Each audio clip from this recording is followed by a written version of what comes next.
time. Isiman nyo unday kita kaabay yun. Abi kas na nakalidliday kayo na ununay kita eh. Window na dana kay dinti ko kanta. Ayan.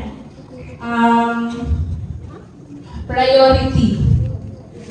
Nalito, natakot, naguluhan.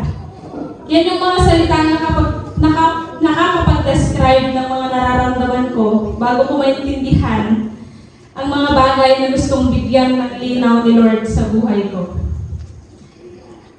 This verse reminded me, yung binasa ni Diaz kanina, seek ye first the kingdom of God and His righteousness, and all these things will be given to you as well. Ang verse na ito ang nagpaalala sa akin sa mga priority ko sa buhay. Umabot sa puntong, I am only pursuing earthly things na nakalimutan ko ng isang pinakamahalaga, the kingdom of God. While my path is clear, my ambitions and dreams are clear, doon ko nasabi, this is my plan. Ito na yun. Clear na lahat. Nandito na lahat. But then, God reminded me na, Joanne, hindi ka dyan. Dito ka, anak. Nandito ako. And that's the moment na bumalik ako. That's the moment na bumalik ako to walk with Him. Naglakad lang pala ako mag-isa. Nauna na pala akong mag-isa. And nakalimutan ko na kung ano ba talaga yung priority ko sa buhay. Kasi bilang isang kabataan, minsan we are blinded sa kung ano yung nakikita natin sa paligid natin, sa mundo natin. God redirected me to remind me kung ano dapat yung priorities ko. To tell you honestly, mga kapatid, may nag-offer sa akin, actually 3 beses in-offer sa akin, ang magturo sa Palanan, Academe, ISU. Pangarap ko yun. Sobrang pangarap ko yun. Sobrang gusto kong makapagbigay ng inspiration sa mga kabataan, sa mga nag-aaral. Dahil katulad nila, isa rin akong naghirap. Katulad nila, nawalan din ako ng pag-asa. At katulad nila, I disciplined myself when I was in college. That's the moment na sabi ko, Lord, ito na ba yun? Plan mo na ba ulit to? So, laging ganon. Dahil that Matthew 6 verse 33 na laging nire-remind ako, sabi ko, Lord, ito na ba ulit?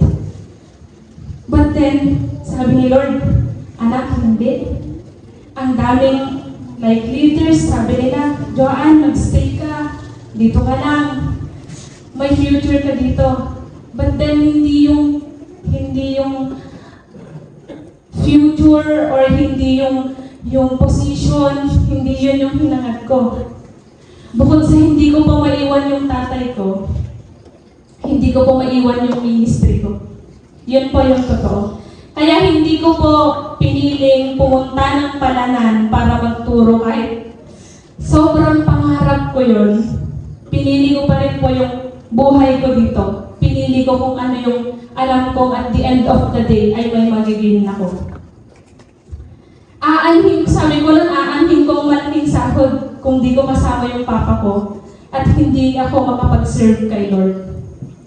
Siyempre, isipin natin mga kapatid, kapag nagkaroon tayo ng mas malaking pera, kapag nagkaroon tayo ng resources, minsan hindi natin naiisip si Lord eh. Kasi masaya na tayo. Kasi nandyan na eh.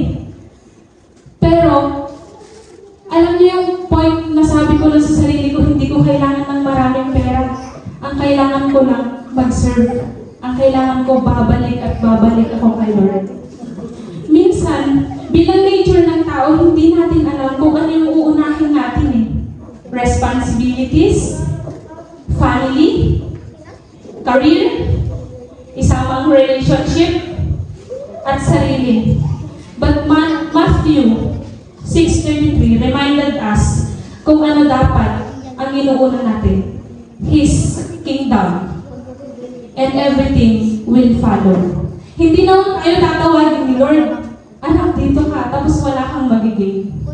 Yun yung mga moment na sabi ko, Kailangan lang natin alamin yung priorities natin sa buhay. Kailangan lang natin alamin kung ano yung uunahin natin. Kailangan lang natin alamin kung ano yung mga bagay na dapat nasa first line. Kasi, nature na ng tao yung maguluhan. Nature ng tao yung malito. But, mind you, hindi tayo hahayaan ng Diyos. And, hindi natin namamalayan na ang notifications ni Lord sa atin. Di ba, ngayon tayo, check yung notifications ni Facebook tayo. But kapag sumunod tayo kay Lord, kapag inuna natin ang Kanyang kingdom, kapag inuna natin mag-serve sa Kanya, ang notifications ni Lord sa atin, answered prayer.